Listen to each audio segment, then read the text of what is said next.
Constable തള്ളിക്കോളൂ.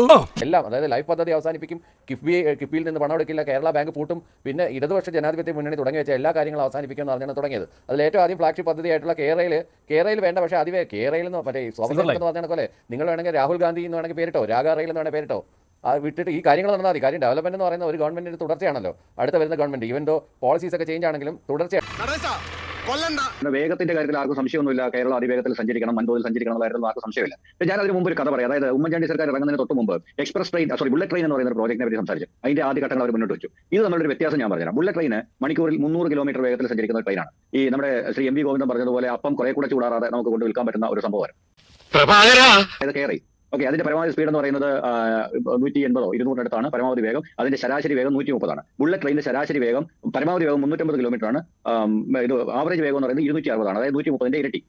അപ്പൊ ഇനി ഇതിന്റെ ഒരു കണക്കും കൂടെ ഞാൻ പറഞ്ഞുതരാം. നീതി ആയോഗിന്റെ കണക്കനുസരിച്ച് 1 കിലോമീറ്റർ സിൽവർ ലൈൻ ചെയ്യുന്നതിന്റെ ചെലവ് 231 കോടി രൂപയാണ്. അതേസമയം 1 കിലോമീറ്റർ ബുള്ളറ്റ് ട്രെയിൻ ചെയ്യുന്നതിന്റെ ചെലവ് 250 കോടി രൂപയാണ്. വെറും 19 കോടിയുടെ വ്യത്യാസം മാത്രമാണ് 1 കിലോമീറ്ററിനകത്തുള്ളത്. പക്ഷേ വേഗത്തിന്റെ കാര്യത്തിൽ ഇരട്ടിയുടെ വ്യത്യാസമുണ്ട്. ഈ പ്രോജക്ട് എന്തുകൊണ്ട് അട്ടിമറിച്ച് കേരളയിൽ കൊണ്ടുവന്നു എന്നുള്ള ചോദ്യത്തിന് കൂടി ശ്രീ ജയരാജ് ഉത്തരം പറയണം.